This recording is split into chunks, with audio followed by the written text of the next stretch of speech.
Hey, you're listening to Rising into Mindful Motherhood. I'm your host, Dr. Katie Wood.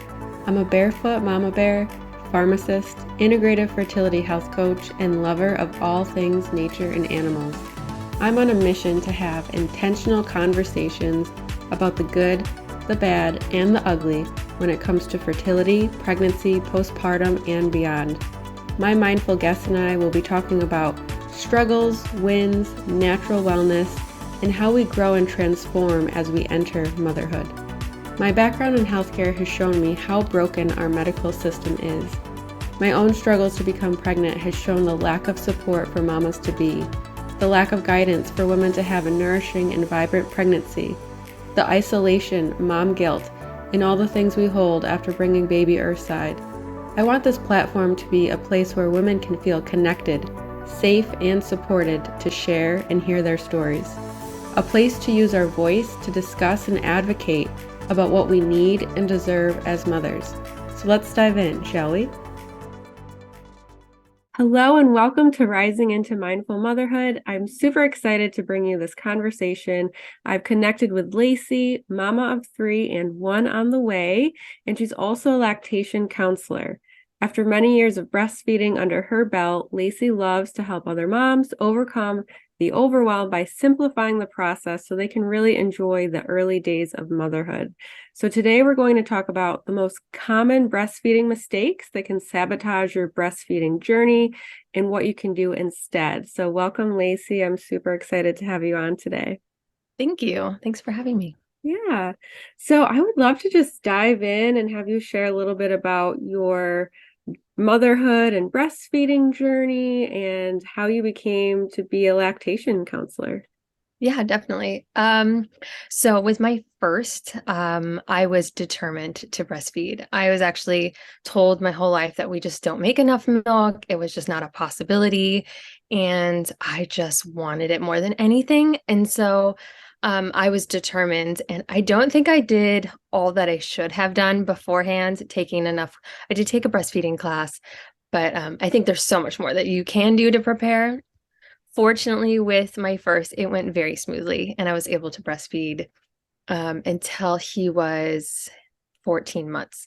And so it was a very successful. I wanted to go to 2 years, but still, I'm very happy with how that worked out. And so I did have a nice little support group, a little breastfeeding meetup that I went to. With my second, it was a very humbling experience. It was the complete opposite. I thought, I'm a pro at this. I have, some time, I have some experience under my belt, and my last baby was a breeze to breastfeed. So why wouldn't it be any different? And yeah, motherhood has been humbling experience for sure. And I realized that I knew so little, and I was just having a good experience with the first one. So my second one was an extremely colicky baby, and I just could not. The latch was great, but the problem was he had a disorganized suck. And so there's usually the sucking pattern that gets the milk flowing. And within 24 hours of birth, he already lost 9% of his weight. And the max is 10%. And that's when you have to start supplementing. However, you decide to supplement. And I knew that I already had milk. I was already producing enough milk, and that wasn't the problem. I was completely engorged. I do struggle with mastitis. I've had a few times. And so I knew that the milk supply wasn't the problem. And so I had breastfeeding meetups. They were just really hard with an energetic toddler with me because it's just a different experience. And most of the time when you go to these groups, it's very just your first time mom with the newborn baby, right? And it seems so overwhelming with your one baby. Well, having two babies was very overwhelming. And so even the breastfeeding group I went to, they're like, maybe you should go to the toddler group instead. And so, because it just was not fitting, having a very energetic toddler with a very colicky newborn. So I went to the toddler group. It still wasn't, because they're going over toddler problems, right? Breastfeeding toddlers is a completely different Mhm. thing in itself than it is breastfeeding a newborn. So I was pumping and breastfeeding on demand, which was extremely demanding on me, and also taking care of two kids by myself. So it was a completely different experience. So I really struggled with it, and I went to 9 months, which to me just felt like the biggest failure. And I know Mm. looking back, that was still a really great accomplishment. But if I could go back, I would do a lot different. And then with my third, it was again completely different experience. All of them are so unique, right? So my third, I actually found out that we were having her in the middle of my husband's deployment, and so that was not an ideal timing for us. And so I was pretty stressed. I knew how difficult it was going from one to two children, and so going from two to three on my own was extremely overwhelming thought. And so I just had a lot of things put in place to prepare myself and to be just have a good breastfeeding experience, but I wasn't going to stress about it. And so hers by far was the best breastfeeding experience out of all three. And I breastfed her until she was 3 years old. And at that point, I was well into my first trimester with my fourth. And I just felt like I was the one kind of carrying on the relationship. So I just kind of let her self-wean at that point. So yeah, it was completely different. And I think there's just things that I put into place, and then the experience and the knowledge just kind of helped out. Fortunately, because this was in the height, I had her at the end of 2018. So you can imagine there was no in-person support when she Yeah. was born. So it was a different experience, but I'm so grateful for how well it went. hmm Thank you for sharing all of that. And I think that you bring up so many good points to just kind of touch upon. So one that really stuck out is it sounded like the women in your family had trouble producing milk. Yeah. So yeah, so going into your own, breastfeeding journey and experience kind of with that mindset. And sometimes people can project, onto you their experience or their beliefs. So I think that that can have a really big impact, potentially on someone. It sounded like you really had the mindset going into it, like this is going to happen. I'm going to make this happen, which I think is important. It's really important to have that why and that passion because it can be really difficult, especially starting out with a brand new breastfeeding journey. So really having a solid foundation of why you want to do it, why it's important to you, and then also maybe not letting other people's experience influence how you feel your experience is going to be.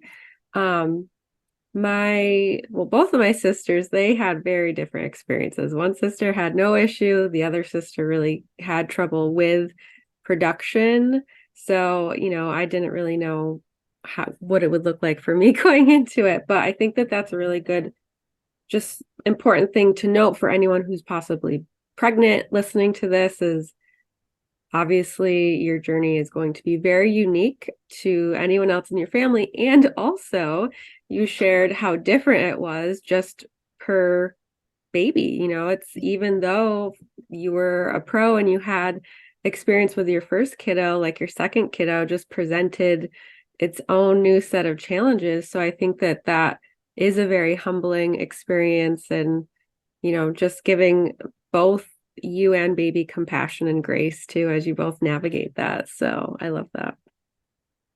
Yeah, for sure. With my second, I did some things that were against the advice too of my midwife. So she was like, just get a little teaspoon and, spoon feed them some colostrum. And I was just so overwhelmed. And that with him, I was like, I can already pump a bottle, like even at 24 hours, like this is not going to be an issue. So I just started giving him a bottle, and she was like, you should really save that for date night. And so I think I really set it up for I now had an overproduction because I was breastfeeding on demand, and I was pumping and bottle feeding, and just balancing those two is something shouldn't just wing it. There should definitely be a plan in place on how you do both at the same time. And so, Mhm. yeah, it's very interesting. I wouldn't go into it thinking this is how my sister experienced breastfeeding or my mom or whoever, right? My friends. That does not mean that that's going to be your experience. And if you're on your second time round, maybe you had a really hard time. A lot of people have a hard time on their first, right? And so even if they're having a hard time with their first baby, that does not mean the second time is going to be as hard Mm-hmm. because it is a completely different human. This is a different relationship. And so, even though you might have experienced that, whether it's good or bad, you have now a whole new human that has zero experience breastfeeding. So, it Mm-hmm. is important to give yourself some grace and understand giving your baby some grace that this is going to be a learning experience for both of you because it is a new human coming into this process. Mm-hmm. Yeah, it's just like your kids have their own personalities too. Like you can have one kid who's, maybe quiet and reserved, and then your second kid is just like wild and independent and all the things. So I think that that plays a big role in it as well. Yeah. So, when have you always been a lactation counselor, or did you decide to do that, somewhere along the lines of your own motherhood and breastfeeding journey? Yeah, so I actually decided to go into it when I was breastfeeding my second. So I was kind of still in the thick of it, trying to figure out how to do this all. And I really wanted something that I was passionate about. My husband always says I should be like a doula or a midwife just because I love everything about motherhood and those early days. But when it came to that, I just think that there's too many hours that would take me away from my littles. So I love breastfeeding, and it's such a struggle. I think a lot of people prepare for after baby comes or the birth. You take birth classes, and it's a lot, right? But everyone has also a breastfeeding story, and so it's something that they carry with them their whole life. And so having that support throughout your breastfeeding journey is so important, and it can make or break your breastfeeding experience, right? So even just waiting a whole week was so hard for me when I had my second. I remember they said it was like 6 days away from the breastfeeding support group and saying like, oh, he's already lost 9% of his weight. And I was like, oh, I'm not expecting that because he's on the breast constantly. So I don't understand. So learning all of those challenges was very humbling. And I just wanted to be also that person to support other moms, Mm-hmm. saying, hey, I've been there, and I love reading I'm like one of those huge nerds that love to research everything. So I could spend hours and hours researching breastfeeding. And so I just really enjoyed it. And so um, right when I started to feel like I can get my bearings back with my second, he was about 9 months. That is honestly the time I realized that, okay, like I was learning a lot and I was like, oh, okay. Um, this is, I've learned that this was not working anymore. And that was actually from my training. So Mm-hmm. when I was going through the training, I decided I wanted to make this a career for myself. I really loved it and help support other moms and setting them up for success to where they weren't doing this, having the same problems, right? Because even in a breastfeeding class, you're not learning about a disorganized suck. That is not something that is taught. So I really wanted to learn everything I can to help other mamas. And yeah, I was learning that, oh, okay, milk transfer, there's no milk transferring right now. So even though I have an abundant supply, I was not, with my second, I was not taking care of myself the way that I needed to produce anything at that point. So there was such a learning curve with him, but that was when I really got the passion to share with others. Mm-hmm. So yeah, and then right when I finished, I found out I was pregnant with my third. So Wow, gotta love it. Yeah, mhm. I think it's such an area that does need more support because if you don't have a doula or, I don't know, a supportive midwife or even a family member who has any real experience or support that they could give, I've just heard so many times of like women being in the hospital and then they just get sent home and just received really like no support or guidance on how to do it. I had a home birth, so I was so fortunate to have my midwife and a doula. The doula came a couple of times postpartum, so I had access to help because it was hard. Like I remember thinking in the first 2 weeks, like, I'm just gonna have to exclusively pump because my nipples were so sore. But Oh, like, yeah. you just got to get over that hump. And I think, um, even pediatricians or like family doctors can be a little too quick to just be like, well, and kind of in your case, like, oh, they lost 9%. I mean, I don't know what recommendations you were given, but for some women, they're just automatically told that, hey, it's not working out. You have to supplement, but not given any empowering information to help make it work for them. I mean, I know for me, and I was very confident and knew that I wanted to breastfeed for as long as I possibly could. And I remember at one of my daughter's appointments, like she just plateaued a little bit on her weight. And he was just an old family doctor. And oh, you might have to do formula. And that like really swirled around in my head. And Yeah. that's one reason why it was so helpful that I had my midwife, because my midwife was like, look at her. She looks healthy. She's fine. But then, like, the doctor is so quick to kind of make you feel really self-conscious and like you're doing something wrong. So I think that what you're doing is sorely needed. So I love that you took that chance and this is what you're doing now. And you are practicing what you're preaching too, right? Yeah. And, we are talking about brain cells too. So, like, supplementing isn't the end of the world. You're not never going to breastfeed because you didn't exclusively breastfeed from the beginning, and that's okay. But I think there's something that is missing on that. So, there's no plan typically on how to get off the supplementing. How are you working towards making that abundant supply, right?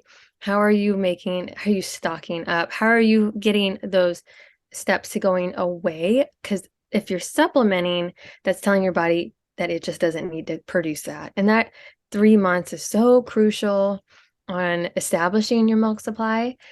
And so if you start out supplementing, that's okay. There's a reason your baby is growing exponentially, right? At that stage, they are building brain cells. So I don't want to say necessarily don't supplement. You can get a second opinion, but at the same time, make sure, even if you do decide to supplement, whether you're doing it through a tube while you're breastfeeding, that's a great option. Where are Mhm. you getting that extra demand? I'm helping a mama right now that's doing that. And she had no plan on how to get that extra demand, right? Because Mhm. it is so hard learning. It's so time consuming to breastfeed. And then you're also trying to balance a bottle with a tube in them and trying to get them latched on. Well, where are you now going to have time to pump on top of that, right? Because whatever the bottle is giving your baby, it's not telling your body that you need to produce that now. And so you're already starting at a deficient supply, right? And you don't want that. So I don't want to say that supplementing is all wrong, but where is that plan? Where is that plan in place to get off the supplementing? If that is what you choose to do and that's what you want to do, you need that plan in place. Yeah, I think that that's a really great point. And obviously, feeding our babies is top priority and Yeah. doing what feels good to you too, as well. If like I've heard a lot of stories where for the mother's mental health, like they just had to stop trying to breastfeed for whatever reason. So to just kind of add that to your point, I think that that's a great idea. Like if you do have to supplement, you know, for whatever reason it may be, to have like that backup plan of how are you going to support that demand if it is on your heart and important to you to continue breastfeeding. So I think that that's a great point that you make there. Thanks. What are some of the common obstacles or the most common that you see in your work? A lot of times, latch is huge. Mm-hmm. So a lot of mamas dealing with, if they're dealing with a low milk supply, typically it's not an efficient latch. If they're dealing with cracked nipples, mastitis, clogged ducts, all of that really comes down to a bad latch. Or surprisingly, if you're pumping, you're having the wrong size flange. And so Mm-hmm. That one's huge. I know everyone talks about the importance of a latch, which it really is. It's so crucial, right? Because it's the most efficient way to breastfeed. Pumping is a great tool, but it's not as efficient as a baby is when it comes to breastfeeding. So, but surprisingly, also people don't notice the flange size. Today's episode of Rising into Mindful Motherhood is proudly sponsored by the Confident Conception membership. Are you or someone you know on what feels like a never-ending journey to motherhood, facing an uphill battle of fertility challenges? I'm Dr. Katie, your podcast host, pharmacist, and integrative fertility coach with over a decade of experience. I've been where you are, and I understand the roller coaster of emotions and heartache. That's why I've created the Confident Conception membership, a program designed to help you address the real reasons behind fertility challenges. Like my client Elizabeth, who struggled with fertility for 9 years, having tried and failed other programs. She was in disbelief when just a couple of months into using my Confident Conception method, she finally got her first positive pregnancy test and welcomed her healthy baby boy this year. Using the Confident Conception method, we combine traditional medicine and energy healing to unlock your innate and abundant fertility potential. This isn't just about putting a Band-Aid on to cover up the physical symptom. It's about healing the energetic and physical root causes. As a member, you'll receive personalized guidance, bi-weekly live coaching calls, and become a part of a supportive community of like-minded women who truly understand what you're going through. We offer flexible payment options, plus our annual members receive exclusive savings and bonuses to accelerate their path to pregnancy. Don't let another month of frustration and overwhelm pass you by.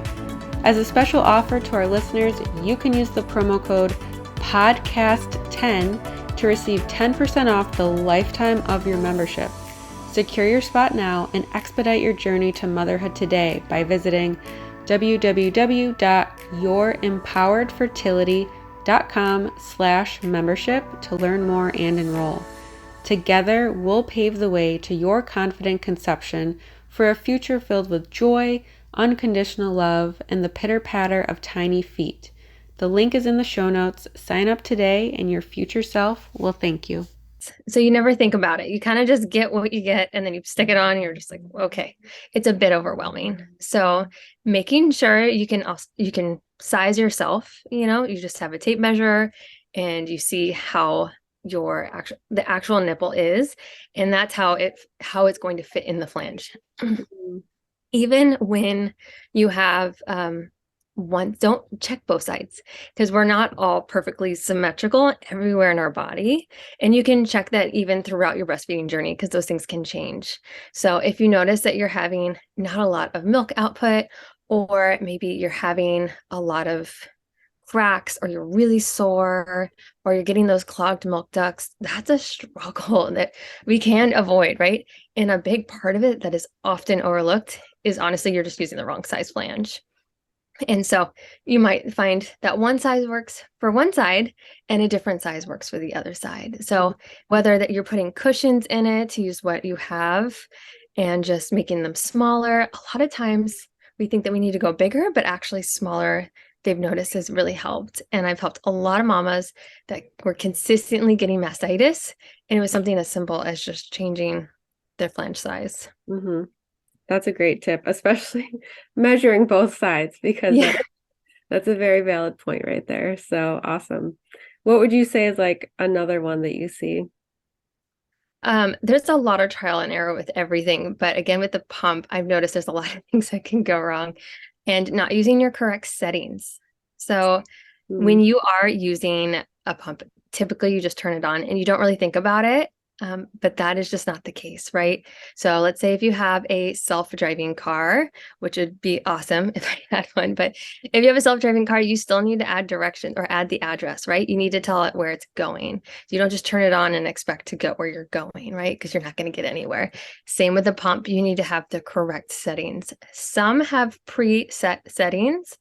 Like a Medela. I had a Medela for a while, and you just kind of turned it on and it did just fine. And then Spectras are really popular right now, and they're awesome, but it does not come with these like preset settings. And even if you just did like, I call it the bacon button, but this button that has a letdown, most people just avoid that. And that actually starts the whole process of getting the milk in the first place. Mm-hmm. And so they're wondering why they're having all these struggles. They're like, I'm pumping for 45 minutes. I'm so sore and I'm hardly getting any milk. And so I'm like, well, you got to press this button first. That's the first step. And then when you're breastfeeding your baby, they don't go through just a specific suck, swallow, like from the beginning, right? They're going to start with this patterns, rhythmic pattern where they're doing multiple short sucks to a swallow. And that's when they start getting that letdown. And then it's like a slower rhythmic pattern of just like a deeper suck, suck, swallow, suck, suck, swallow. And you'll notice that pattern, right? Your pump has to match that. And so, and then it might lighten up and then they're going to try again for another letdown. So a lot of people don't realize you can get multiple letdowns. So just because you've pumped, you had one letdown and you finished, you could still get more. So might as well, if you're already sitting there, your pumping parts are already dirty, might as well just keep going and see if you can get any more, because babies are very efficient at that and making sure that they can get as much milk in one sitting. Mm-hmm. What are your thoughts on like a manual pump? Because those don't have settings. Right. But I True. think like I had one and I feel like you had to flip it. Like maybe one side of the flange was for the letdown and then the other one was for, I don't even know what you would call it. Maybe you would be able to explain it better. And then for me, back when I used to still work in the retail pharmacy, I used Willow, like the Willow pump, the cordless one. Do you have any thoughts like on how those types of pumps compare to like the Modella or the Spectra? Yeah. So I think every pump has its place. And so I'm not going to say all one is good and one is bad. So I had a manual Medela breast pump just for when I was out and about. It was my second, and it was very helpful because again, like he was not efficient when it came to breastfeeding as a newborn. We still had a lot of practice. And so I noticed I started getting an oversupply because I was pumping on top of breastfeeding and it was a mess. So I was pumping with the manual. And so it was a great way in the car when I was going somewhere and I was miserably engorged and he was asleep and just not having it. It was a great tool to have with me, right? And so it's going to be more work if you're an exclusive pumper, probably not the best tool. But if it's something that you need some relief, this is an awesome tool to have. It's very affordable, right? And you can take it anywhere. And so you can just always have one with you in your diaper bag or your purse or wherever, in your car, just wherever, as long as you're taking care of it and it's clean, then it is a great tool. So I loved having that. And then there's also the Haka is my absolute favorite manual breast pump. It is as easy to clean as it gets. And I use that all the time. So I actually have used my last one so much, I have to buy a new one for this baby. It's been so worn out. So that one is by far my favorite, just because I think it's so simple and yet it's difficult to use. And so I really go into that. I love using it and I have some great hacks for that. But that would be like a whole podcast on how to use the because I love it. And so the Willow, I think those pumps are amazing. For whatever reason, I did not have that with my first. I really wish I did. But those are so great for when you are on the go or when you have multiple children. Yeah. If you are not concerned about supply whatsoever, I think those are really great tools to have. So if you're an exclusive pumper and you're a bit concerned about keeping up with your supply, they're not as efficient, right? So the motor is not going to be as great as a double electric pump or a hospital grade pump. Those are going to be built to last and be very much more efficient. But speaking from experience, when you're trying to be attached to a wall you're breastfeeding, you're pumping, and you have a toddler jumping everywhere.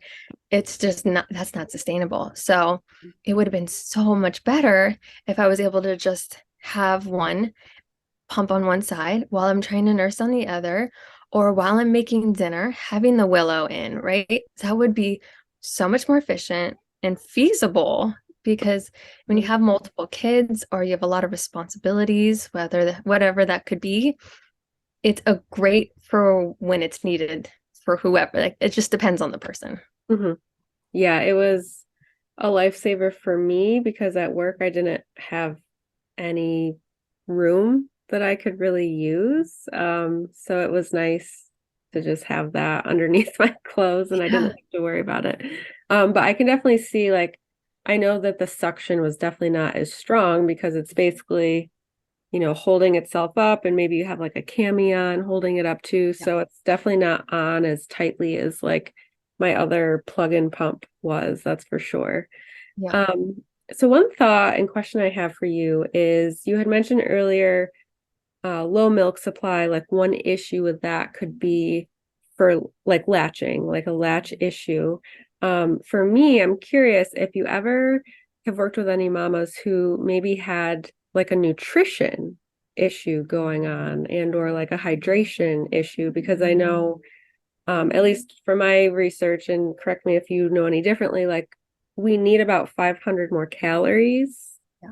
when we're breastfeeding, and hydration is super important.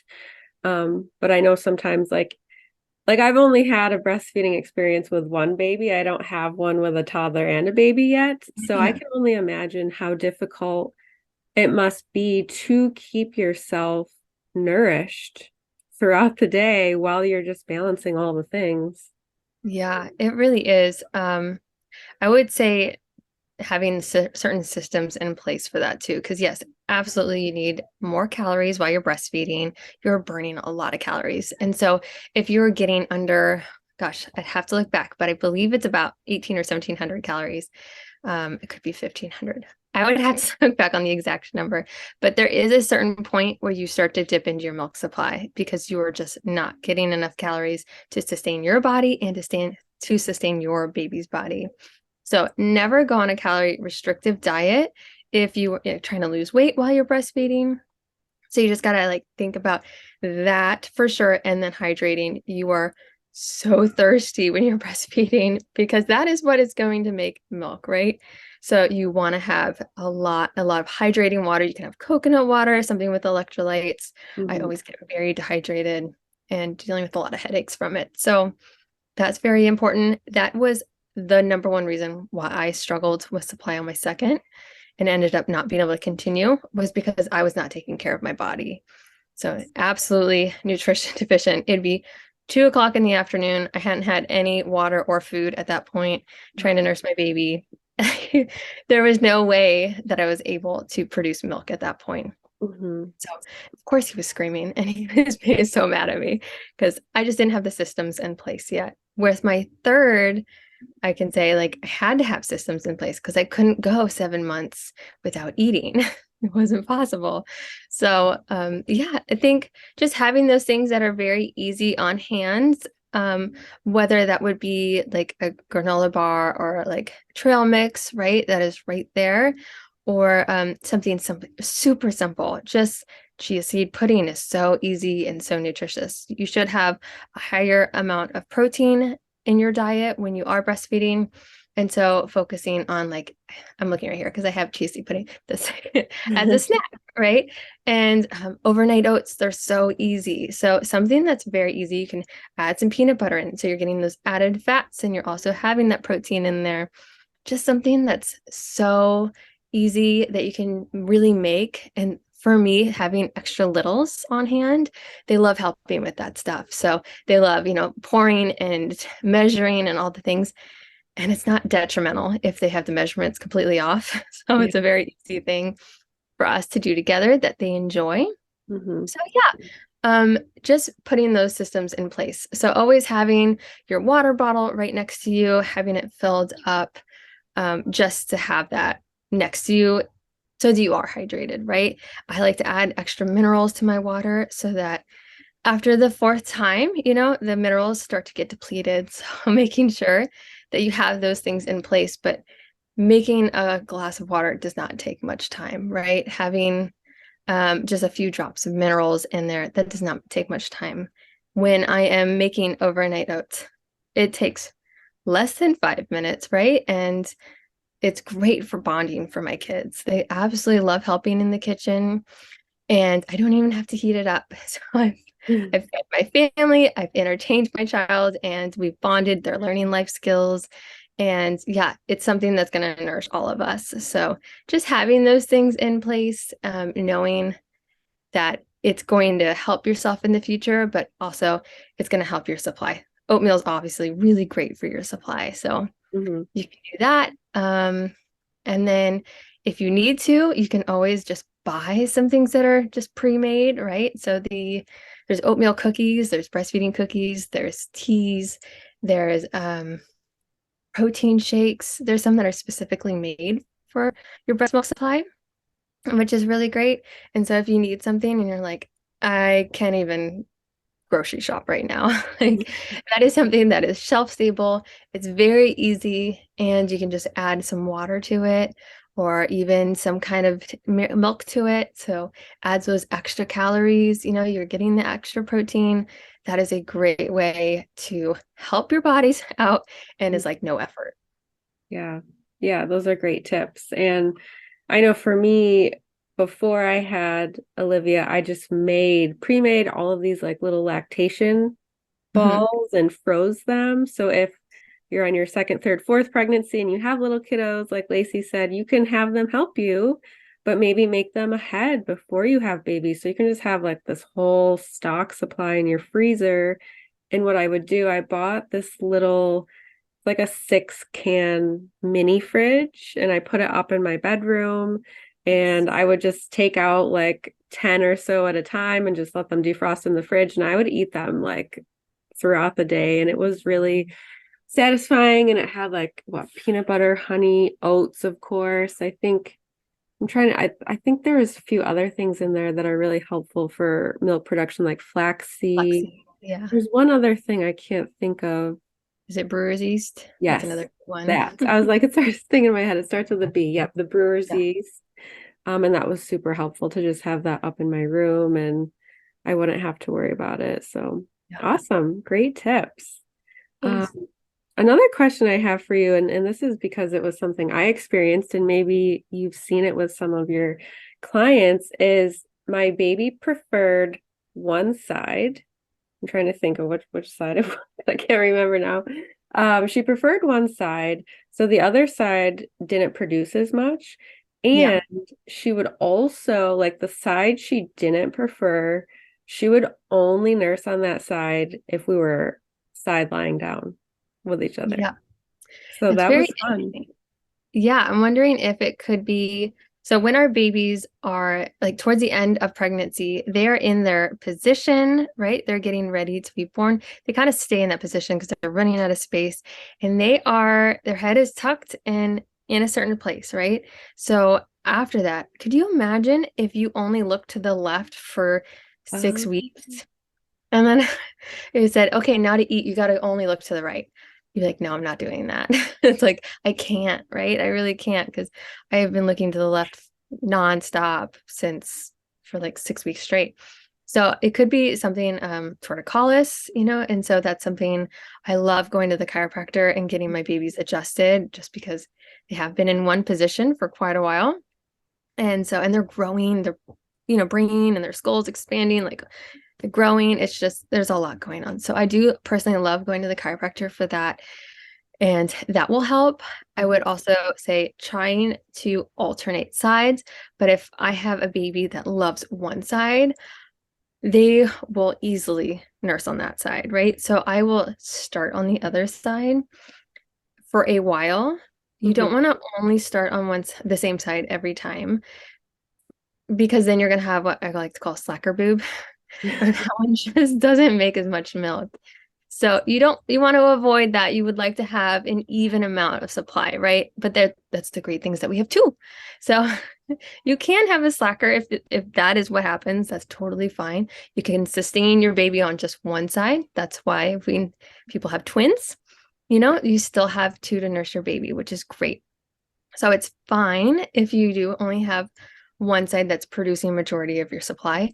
To avoid that, I would definitely say getting the baby adjusted when they're doing tummy time. Make sure that you're putting things that are encouraging them to look to the other side. If you're laying them down in their bassinet or crib, you can make sure that their head is placed on the other side. And it could be something as simple as it's uncomfortable, right? Their muscle is very tight on that side. Or they just prefer that side. But a lot of times it seems to be that muscle is just extremely tight just from being in one position for so long. And so you can make sure that your baby's very well supported when you're nursing on that side. Try that side first so they're more eager, but not over hungry, right? If they're hangry, they're going to be just mad. So definitely start when they're alert, they're comfortable, but starting to get hungry, and start on that side first because they'll be more willing to put a little bit of discomfort just to get nursing. Mm-hmm. Yeah, that's super helpful. And I do think she might have had that, something callus. Torticollis, yeah. Torticollis, yeah. And we did see a chiropractor pretty much every month since she's been born. Yeah. That was a good tip, like starting with the slacker side. Couldn't tell you what we did. I just feel like it's such a blur looking back at everything.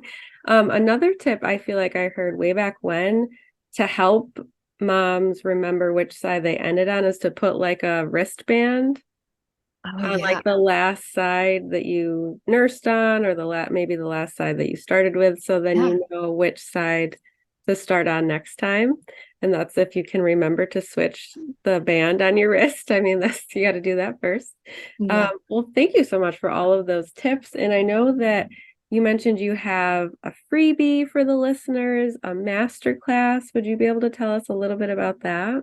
Yeah. So, from my experience of just breastfeeding with three babies and really doing a lot of this on my own, but then also with working with so many mamas, is learning to balance, right? Balancing breastfeeding in your daily life is very hard, and that struggle. And we all love to have a freezer full of breast milk just in case. I've been very fortunate to the systems that I put in place, been able to have a freezer full of breast milk and just been able to donate to mamas in need. So whether you need it or not, somebody will need it. So whether an emergency comes along and you're not able to breastfeed, whether you're on a medication that doesn't allow you to, or you have to go away because a loved one is sick, I have heard it all. And so it is great, great to have a freezer full of breast milk. So I do have a class for anyone that is interested, and it's just how to effortlessly fill your freezer full of breast milk.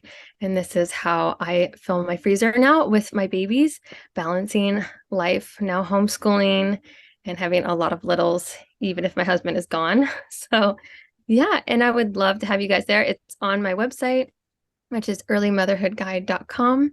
And it's right there on the homepage for anyone that wants to take that class. And then also I can send you the link so people can go just straight to the masterclass if they'd like. Awesome. Yeah. And can you share other places that the audience could learn more and connect with you? Yeah. So I also have a podcast, the Early Motherhood Guide podcast. So it's easy to remember. And that is for other mamas to share their breastfeeding experience. So, like I said, we all have a breastfeeding story, just like we have a birth story and even a conception story if people had a journey in that. And so it's just a safe place for other moms to share their experience and their knowledge because I think if we just shared a little bit of tidbits of what we wish we knew, right? Or normalizing their experience, it could be so much easier and at least feel like we're not doing it alone. So yes, I'd love to have other mamas come check out Early Motherhood Guide podcast. And then, yeah, I have all the other socials, Facebook, Pinterest, Instagram, all the things. But really, I spend a priority of my time on YouTube, my podcast, and definitely my website with hundreds of articles answering all of your questions and then just helping out mamas, whether it's online or in person. So yeah, you'll find it Awesome. all on my website. Yes, I checked out your website. I saw some recipes on there and definitely lots of articles. So if you're expecting or you're just ready to learn more about breastfeeding or you're currently breastfeeding, definitely hop on and check out the resources that Lacy has for you. So do you have any final words for the listeners today? I think the biggest thing is just giving yourself grace on it all. It can be a challenging time, but it is a special time. And so just enjoying and just once you give yourself grace on how it is, like how your journey is, it is your journey. So just enjoy it as much as you can because it goes by so fast. Even if you are breastfeeding well into the toddler years like I have, it goes by so fast and then when it's gone, it's gone. So just grab that support wherever you can and just enjoy the process because it goes by too quick. I'm excited to do it again. I agree. All lovely words of advice. Thank you. So thank you so much for being here and sharing your story and passion with us today, Lacy. All right. Thank you. Thank you so much for tuning in to the Rising into Mindful Motherhood podcast. If this episode resonated with you or gave you an aha moment, stop what you're doing right now and write a review. This simple act of kindness helps me get this podcast out to connect with as many women as I possibly can. I also have a special offer. If you send me a screenshot of your review, I will take $250 off one of my premium coaching containers. Let me know what resonated with you the most and why. So connect with me in my free Facebook community or tag me on Instagram. You'll find both listed below. Thanks again from the bottom of my heart for tuning in to this episode, and I'll see you next time.